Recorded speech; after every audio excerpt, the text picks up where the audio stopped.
know you're probably thinking, another Game Boy review? What is this, video game takeout? No, it is not, but much like Ben Hall, I do have a lot of love for our portable friend, the Game Boy.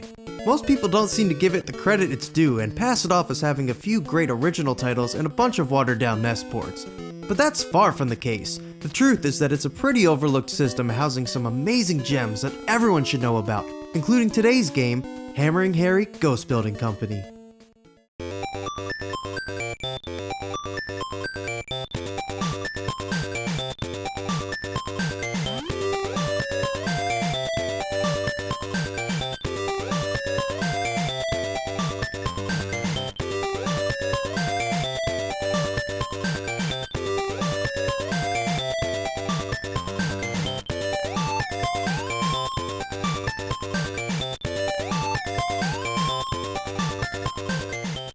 Hammerin Harry Ghost Building Company was released for the Game Boy in 1992 in Japan and Europe only.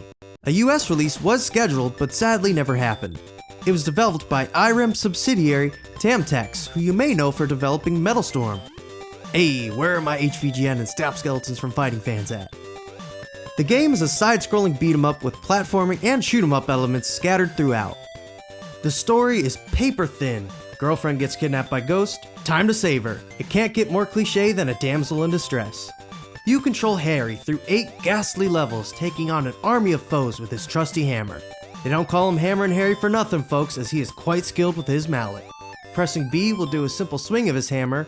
Crouching and pressing B will make Harry smash the ground, temporarily stunning all enemies on screen. Headshot? Yeah, right. Get that shit out of here. By pressing up, Harry will shield himself from aerial attacks with his hammer.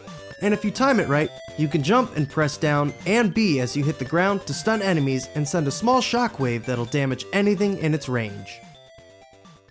The 8 stages in this game are eclectic in design and setting. The game boasts some of the most beautiful looking graphics the Game Boy has to offer. That's no exaggeration either. Never once does the level seem like it's lacking character or feel boring. Take that, Sailor Moon R! Gotta love the attention to detail, like the grumpy volcano of level 5 appearing in the beginning of level 4. Also, take a look at this water effect in level 2. Would those be the missiles you have to dodge in the flying section right after this boss? Yeah, they are. Little details like this really go a long way in my book. From smashing skeletons at construction sites to fighting mermen in the ocean to taking on giant ghostly battleships in the sky, there is no ground, or really air, or really water this game doesn't cover. From level to level, new tropes are introduced, like the conveyor belts and underwater sections in level 2, the zip lines in level 3, and the unrelenting skulls of doom in level 4. Good luck getting past these without full health, as it's pretty difficult.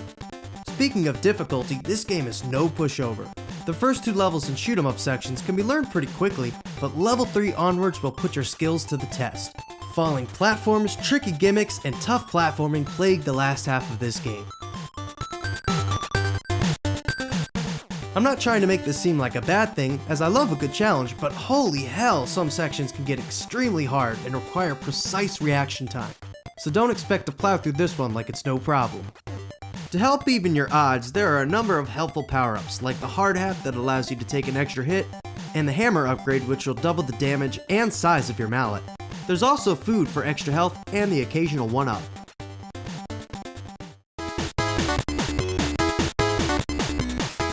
Enemies are appropriately spooky, yet playful. There are a wide variety of them to smash through, and each level has its own unique set of baddies.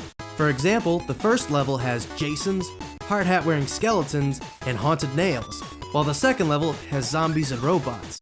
But with new enemies comes new surprises, so memorizing which monster does what is key to getting through this game.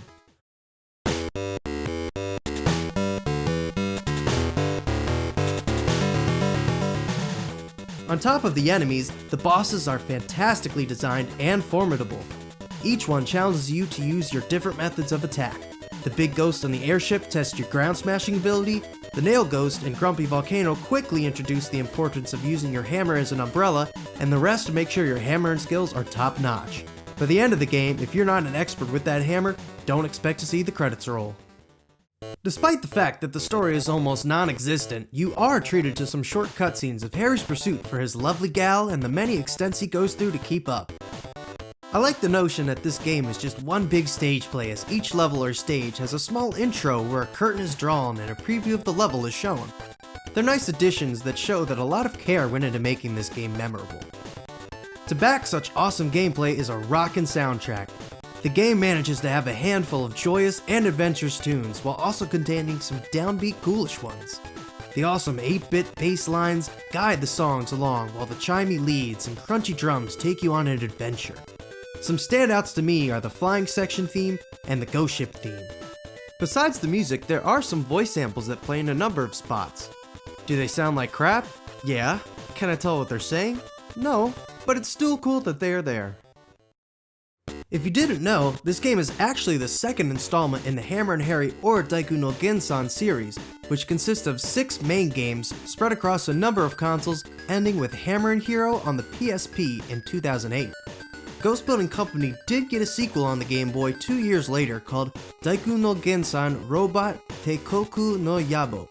Having only briefly played this game, it seemed way harder than this one, but probably just as good. I'm sure I'll get to it sooner or later. I believe the Game Boy titles are actually side stories, as in between the release of the two, a Famicom sequel labeled Hammerin Harry 2 was released and followed by a SNES sequel a few years later. In case you couldn't tell, I love this game. I think it's one of my favorite Game Boy games. It's extravagantly designed and very addicting. Every time I couldn't get past a part and gave up, I found myself running back for more so I could conquer my previous feat. You can't beat a well thought out platformer with exceptional graphics, rocking tunes, and challenging gameplay. Not to mention, it really showcases the capability of the Game Boy. This is a must own for any Game Boy fan, although do be prepared to spend $30 or more for a Japanese cart, or upwards of $100 on a European copy. Compared to other expensive Game Boy games like Kid Dracula and Mega Man 5, this one is cheap. Actually, don't be afraid to go after the Japanese carts for all 3 of those games, as they're cheaper and the Game Boy is region free, so no need to mod. So hunt down a copy of Hammerin Harry Ghost Building Company and get hammered. Oh shit, wait.